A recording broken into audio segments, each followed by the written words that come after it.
Yeah, Executive Director of Michigan Works Southeast, Shamar Heron. Hi, Shamar. Hey, Bart. As always, man, I'm happy to be amongst greatness right now. And Yeah. you always sort of set me up with beautiful looking lunches before we talk. So I've got that burger and that milkshake jumping around in my head now, man. It looks great. Well, you'll be able to have them jumping around in your belly after we get done here. Yeah, and Karen and her team, I do got to shout them out. They're fantastic.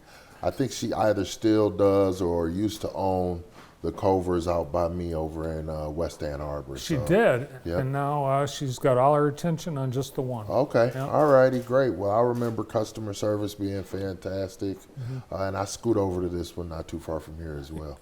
Yeah, and I don't know what her secret is, but she doesn't have problems staffing. Wow. Yeah, that's special. Yeah. In my world, for you to be able to just keep staffing, whether it's through retention or it's through recruitment, you're on to something, and it's usually culture, right? Yeah. You're doing something right, and you're treating people the way they deserve to be treated. That's it. Well, tonight you're going to be at the JAMA dinner, and we expect they're going to talk about some new initiatives. And anytime we're talking about economic development, job retention, attraction, business growth, we can't have that conversation without people, without staffing. Amen, amen. So we talk about people as though we're not a part of this thing, right? Yeah. But the funny part is we are now in the midst of a huge transition, and we really have to start to focus in on how we're recruiting talent, who we're recruiting, and where we're recruiting. Because we're watching the silver tsunami happen right in front of our eyes. You talking about me? I'm talking about myself. I'm nowhere near it though, Bart. Bart, you look like you're younger than me, man. I wish I had that magic serum you got, man. I'm not. But you're right. People are getting to the retirement age, and they are leaving the workforce in droves. Yep. And some of my silver hairs, when they talk to me and say they want to say those young people and those millennials, and I say, hey. The millennials are a larger workforce right now than the boomers are. Oh, they are? They are. They've taken over. So your next manager very well could be a millennial. So you gotta watch your mouth a little bit, right? Respect the youngins. But part of what we're focused on is preparing that future workforce. Right here in Jackson County, we're getting ready to engage in Summer 24, which is our summer youth employment program. And we're kind of only in first gear. We're stuck in first gear, shall I say. We really need the employer community to step up. We hear so often it's hard to attract and retain talent. It's hard to find people who understand what we do. Well, here's the perfect opportunity to reinvest and reimagine what recruitment looks like in Jackson County. So we bring on young people ages 16 to 24. One of the things that's particularly special is that we give them soft skill development before they even interview. We teach them how to show up on time, dress appropriately, communicate effectively, handle conflict well, really set them up for success in the workplace. That's before the interview. And then we have some folks here who check in on them every week to say, how's it going once they're placed in the workspace? How's it going? Are you facing any issues? Let's talk through them and let's figure out the best solution. But we're also checking in with our employers to make sure everything's syncing up for that 8-week period. That's a good idea. Did you, when you were a teenager, did you have summer jobs? I had jobs year round. Yeah. My mother believed in a couple things, and it was not centered around basketball, right? Basketball was the, what is it, like the reward. So if I had to get decent grades, so I was a presidential scholar through graduation of high school, and she believed young men don't sit around playing video games all day. You get up and work, and you earn a living. So I've sold shoes. If you remember Mr. Allen's, 29, 2 for 50. I worked there. I worked in a data collection warehouse. Back in the day, when they took an x-ray, there was actual film and it had to be stored somewhere. So I worked in that warehouse, and you're going in, or I'm going in to have a conversation with my doctor. He needs to see those, or she needs to see those, the film of that x-ray you took. I had to deliver all around Metro Detroit. I worked in a call center. So when you hear those stats about young people having more than 17 jobs in this generation, I say I'm at probably 15 to 20. Yeah. Yep. Well, the feeling is people think the teenagers aren't working like they did back in our day. Yep. And it's true, but here's what I'm hearing from our young people. They're saying, Shamar, the job application or the job description says I need 1 to 3 years of experience, but no one will hire me because I don't have any experience. So how do you expect me to get this magical experience if no one will hire me? And so Summer 24 is that perfect opportunity to give them an entree into employment, put a couple dollars in their pocket, but also businesses, this is an opportunity to get some help in the doors and maybe a potential employee for a lifetime. You don't know until you get out there and reach out and engage. All right, so you're asking employers to step up and participate. Yeah. And you can go to our website, www.mwse.org, and all of the information is readily available for you. And also, we're putting it out on all of our social media as well. We really need our businesses to step up and help reinforce and re-engage the next generation. Now, is there some money available for training if an employer wants to bring someone on and invest in that person to train them on the job? Absolutely. So we have a fantastic business services team. Most people know us for our career seeker services side. That's the individuals who are coming in and looking for employment. We have a whole nother side to our house that is directly engaging our business community in all 5 counties that we work in.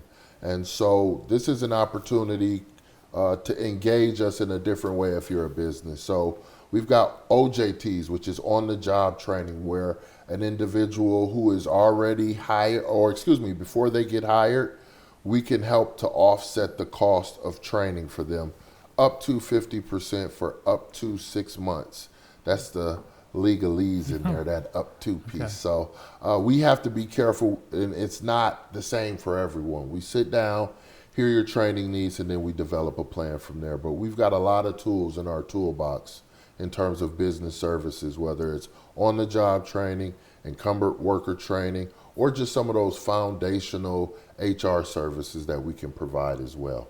What about apprentices? When most people hear apprentice, they think about specific jobs like electrician, plumber, but it's not limited to just those trades. It is not, but we've got so much respect for those traditional skilled trades that we've grown to know. Apprenticeships sort of made those individuals.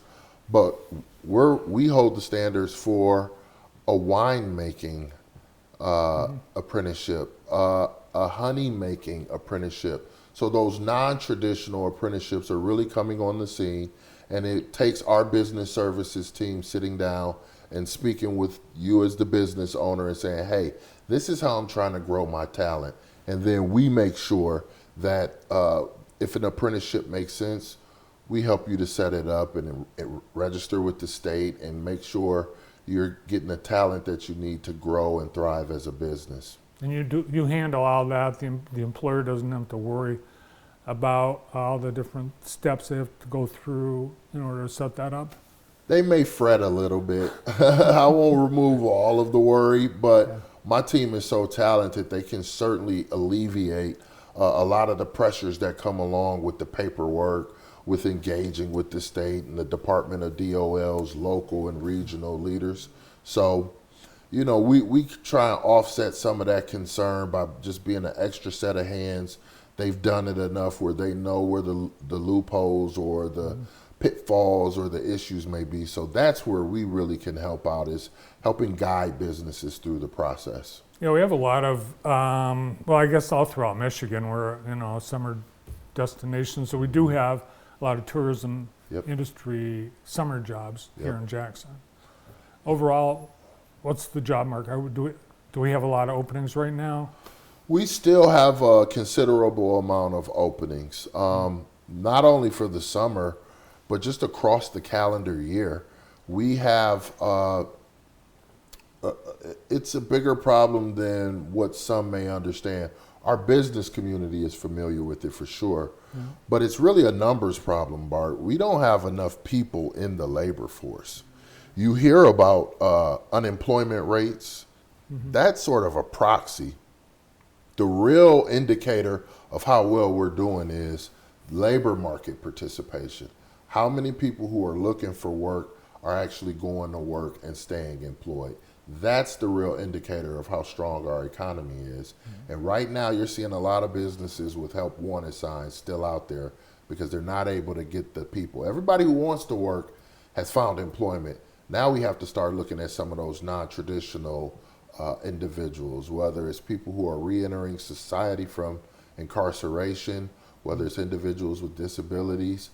But our most untapped talent pool is our young people. They're right here. They're saying we want to work. It's a misnomer that our young people don't want to work. That's not true. They do, and they show up ready to work and prepare as long as we give them an opportunity. All right, good to know. Yep. And we're always, here at JTV, we always had students for the summer, and looking forward to welcoming them on board in the next few weeks. Absolutely. All right, you've got an open house at your new Washtenaw Service Center. Yeah. Yep, we sure do. There's a beautiful shot of the new facility. We were in our previous facility for 27 years. Wow. And so it's time. We moved there in early August of last year, and we wanted to wait until the weather broke. We've got a day filled with activities, hands-on activities. We're going to have a little nosh for folks to enjoy themselves, walk around and see our new 25,000 square foot facility. I'm excited. Wow. So are you tucked behind, not Sam's Club? Costco. My birthday's tomorrow. Guess what I told my wife I want to do for my birthday? Go to Costco? Go to Costco. I do. I'm gonna enjoy myself. I've got a list. I'm really looking forward to it. And I've got my rebate coupon I haven't used. Awesome. So I'm ready to get in there and tear some stuff up. Get me a couple. There's a griddle I want. Okay. I help my daughter loves my pancakes, so that's what I'm going to do. All right. Birthday at Costco. Sounds like a cheap, your wife's getting off cheap.